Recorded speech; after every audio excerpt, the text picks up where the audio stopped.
Welcome you back to the Patrick Netherton Show right here on 1130 The Tiger. He's Rogers, I'm Patrick, and the Netherton Show Coaches Caravan rolls on. We are pleased to welcome in the head man of the Nicholls Colonels. He is Tim Rebowe, who joins us now, coming off of one of the more interesting seasons, at least in terms of scores. I remember every week looking at Nicholls' scores and going, my goodness, what is going on? But we'll talk to him about that and what's coming up here in the 2021 fall season for the Nicholls Colonels. Coach, how are you? Good, Patrick. I was wondering the same thing all last year. What the heck is going on here? What a roller coaster ride! It was just early on, up and down, and we didn't finish as strong as we wanted to. We started off kind of fast, and we kind of fizzled at the end, and that's something that we got to get fixed. Well, I mean, you see there, look, Lincoln. I don't even know what Lincoln is. 87-3. That makes sense. Then Lamar. I know Lamar had a first-year coach, and there were kind of, but 55-0. That's a strong statement against a conference opponent. NSU in Natchitoches, that was a good tight game.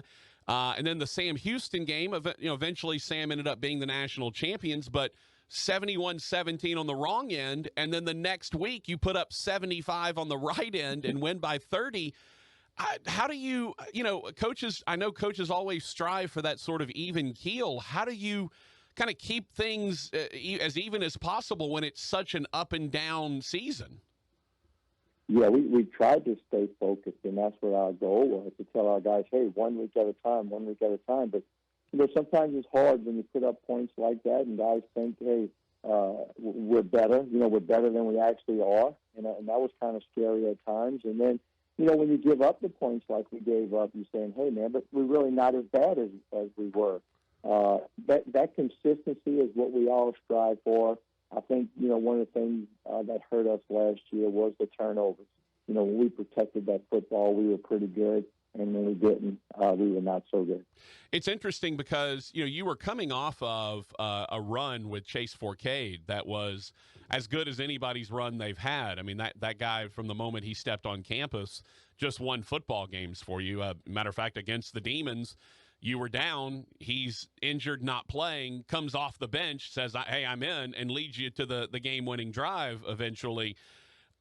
What was it like? I mean, you've got an uber-talented kid in Lindsey Scott. All the LSU fans know who he is.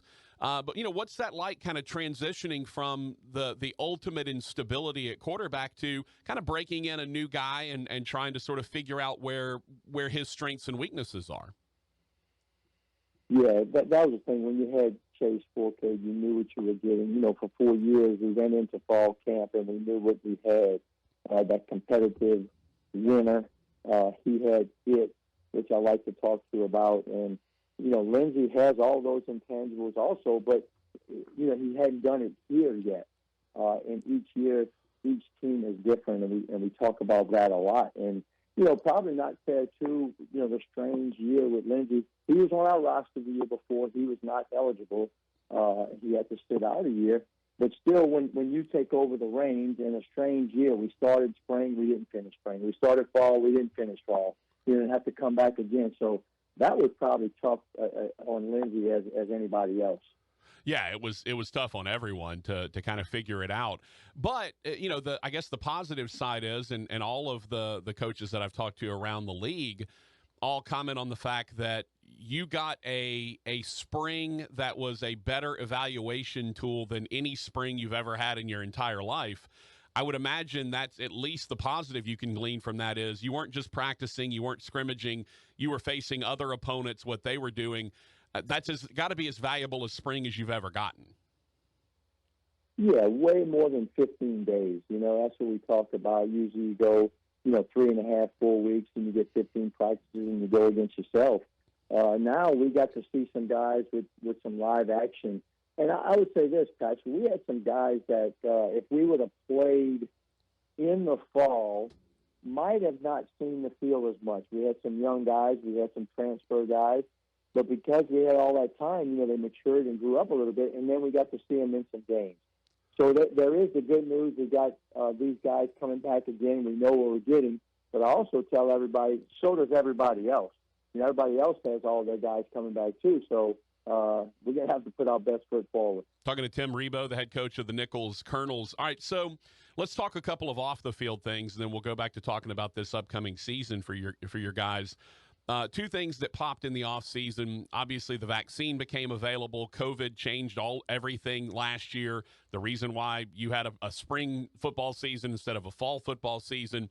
Now the fight is kind of over the vaccines. What do you talk to your guys about? Because as we've talked with all the coaches, these are men. They're adults. They can make their own decisions for themselves. But as in your role as sometimes an educator, sometimes a parent, sometimes a disciplinarian, you hold some sway. How do you talk to them, and what do you talk to them about in terms of vaccination versus non-vaccination and the COVID protocols? Education, that is the big thing. We just try to give them the facts. Again, we're never going to tell any one of them what they need to do, what they have to do.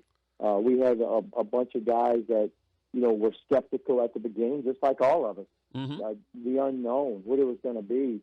And then as it gets further along into this, hey, there's not the risk factor of taking the shot, getting doctors in front of them, getting people who had it in front of them, just trying to tell them the pros and cons of it. And then you talk to them about what's going to happen during the season. If you get the vaccine and you don't have to go through the testing protocol like we've been. So that's what we've been trying to do. And we're very fortunate, Patrick. Right now, we're a little over 70% mm-hmm. of our team that has either been vaccinated or has had the virus, which, that's 3 months that you can go without having to get the vaccine. Right. So we're moving in the right direction, and we got guys every day saying, hey, Coach, I want to get it. They're making that decision on their own. And look, you still have some that says, I'm really not getting it. I'm not that sure. Yeah, and again, you have to respect everyone's right to have their own decision. But again, you can provide them with the most information. And that's, to me, the interesting thing about it, Coach, is, every university, every football team has a medical center that they're associated with. I'm sure you've got a regional medical center down there, Natchitoches in Northwestern. Everyone's got a hospital that they use, doctors that they use. So I would imagine for you, it's in some cases easier to get that information in front of them because you already have pre-existing relationships with the doctors and with the medical staff. Thibodeau Regional Medical Center right here. It's in our backyard. It's a hop, skip, and a jump right behind Guidry Stadium. Have been a big bonus and a big asset for us. Getting the information out, and when we need guys that got to get the shot, I mean, it's set up that day, and they're getting it done. And then we also have our own people on campus. They're really trying to push it. The other thing that we're trying to explain too is once this thing gets FDA approved, and then it's going to go to a mandatory to be in school. Mm-hmm. I think some people are not going to have a choice. They're going to have to get it. Yeah, that's that we're kind of hearing rumblings about that once the FDA approval comes down, that it becomes much like a lot of other immunizations that are already mandatory for attending schools. This is going to become one of them. All right, the other off the field issue that popped up in July, obviously, was NIL. And it's interesting because I've talked to the Skip Holtz at Tech, and they're a big school in a small place. You're an FCS level school mm-hmm. in a little bit of a nice community, also sort of New Orleans adjacent. Talk to me about what, if any, kind of NIL stuff you've seen. Are your guys getting opportunities, and what have your talks been with them about that? Again, the same thing. I think when it first came out, there was still a lot of unknown about that. What's it going to look like? I mean, you had kids just thinking, all of a sudden, I'm going to put my stuff on Twitter and people are going to start paying me. I mean, that's really what these young men were thinking. Mm-hmm. But again, the education part, we're getting attorneys, we're getting agents, we're getting our compliance people all in front of them to explain, what this thing is going to look like. You're not just going to go out and somebody's going to plaster your name on a billboard and you're going to get paid for it. Educating them that you're not going to get paid for your performance on the field. Can you go just in the Nicholls gear and all of a sudden start posting billboards and across town and things like that? So it doesn't happen that way. And then there's there's consequences that's going to come in if you do the wrong thing, if you're not educated that way. And the other part is I don't think some of these guys understand about the tax ramifications it's going to have on them. Yeah, I've been a big proponent of we need a life skills class either in high school or college. That's, hey, paying your taxes, getting a car loan, getting a opening a credit card, bank account, all that kind of stuff. I think that's stuff we don't teach kids enough. And now some of these kids are going to get an education on what Uncle Sam takes from you a little bit quicker maybe than they would have otherwise. Yeah, one of the things that I think find very interesting, we talking to our players about, and I'm learning more about it also, is, a lot of our guys are on financial aid. They're getting Pell Grants along with scholarships. And, my understanding is that if you earn these dollars, first of all, it's going to come off your financial aid. It's going to come across from your Pell Grant. And I don't think that was explained to our players enough and kids across the country what that's going to look like. Yeah, that's also what I've heard. So again, some real world education for some kids that you maybe a little earlier than they expected to get it. Tim, and I think this too. When you look at it, it was hot and heavy right at the beginning. The summer when it came out. But now it's got to be about ball, and that's what we talk to our guys about too. Sure, we want you to get yours. But we can't be so consumed about going get this deal, go and take pictures, go and do this, and you forget about the real reason why you're here. And that's to first of all, to get that degree, but also to play and win football games. Tim Rebowe, head coach of the Colonels from Nicholls, joining us. All right, Coach, let's talk about your upcoming fall season. Obviously, you got some big names on there. Lindsey Scott, we talked about. Dejon Dixon, your receiver, who's so good. Kind of tell me about this team and what you're expecting to see out of this group. I like this team a lot. Our staff talks about it all the time. I think, when you go in and you finished up the way you did, we had some things that we had to get fixed. I don't think we talked about the ups and downs, and I don't really think we had the right chemistry. And that's such a big word that you use. And, everybody uses culture and environment and all that. And I don't think we had that at the end. And, when you lose your last two games, you find out a lot about yourself. And that's what we had to do. And moving forward, and we did that right after the season was over. Now I like the mix. I like our guys. I like how we get along. I think we're very athletic and talented enough. Now we just got to go put it together. Defensively, again, it's such an odd time in football, Coach, because it used to be, well, if you're a defensive coordinator, you better hold a team to 20. And that was what you had to do. Now it's, okay, hold a team to 30, and we probably will still find a way to win. Defensively, I've got to imagine defensive coordinators it has to be insane to try to coach defense right now. It's all about getting stops. I mean, that's what the pro game has become, and that's what the college game has become. Getting your offense another possession. And that's what it's about. Trying to force a turnover, not try to get a 3 and out, limit those possessions by your opponent.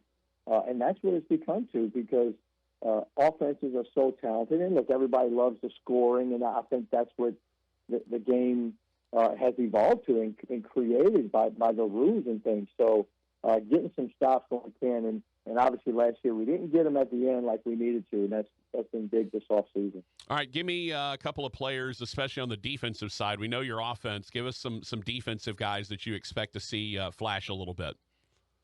I think Kevin Moore and Jordan Jackson in our defensive backfield, are returning and had a good year last year. Hayden Shaheen, our middle linebacker, was a freshman last year and made all conference. Did some tremendous things for us, and we got to get some production out of Perry Gansey up front, Tyree Evans, and Taj Brown.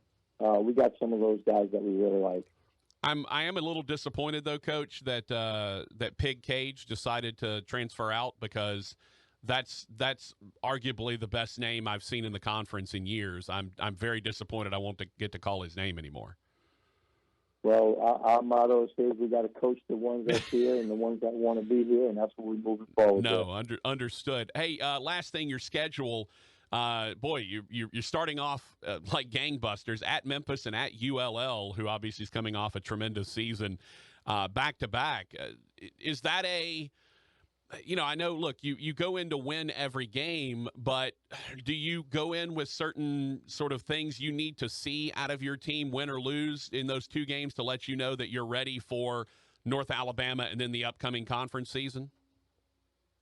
We've done it in the past. We've started off with a couple big teams back to back early on, and I think you can find out who you are in those games, and sometimes you find out in victory, and sometimes you find out in defeat who you really are.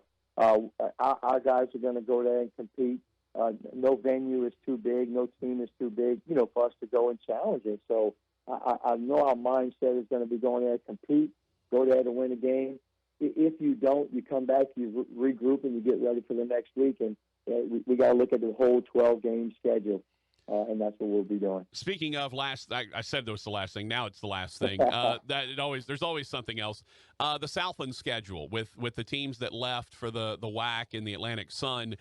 Now you get a couple of teams, HBU, Southeastern, and Incarnate Word. You play them home and home. I guess that's kind of how odd is that going to be to know that you play a team and then you're going to get to see them just in a couple of weeks later? That's definitely going to be unique. They've been doing it in the NFL for some time now when they play the division opponents twice. It's going to be the same thing. That's going to be our approach. Look, we know each other. Those schools, Vic at HBU has been there since I've been here. Mm-hmm. Eric in Cornwall, we know them, and of course we know Southeastern. That's our neighbors. So there's nothing I don't think that we're going to show them. They're going to show us. You just got to have to prepare again and get that game plan going a little bit earlier, than say the next year when you play them again. You and Southeastern have the Rebowe going on. What happens if you split? There is some talk about that. I think the ADs are getting together and figured out it may be who wins it last. Yeah. Say if you split it and then you take it home or do that. My solution would be let's just win it twice and not leave that in their hands. Win them both. Why not? Hey, Coach, thank you so much for your time, brother. Really do appreciate it. Looking forward to the season. Glad everyone is back and ready to go, and your new field house is up and going. I can't wait to go down there and see that coming up in October. Best of luck to you, obviously, except for October 30th. Otherwise, best of luck to you, brother. Hey, Patrick, I thank you, man. I appreciate all you do. Thanks a lot. All right. Tim Rebowe, head coach of the Nicholls Colonels.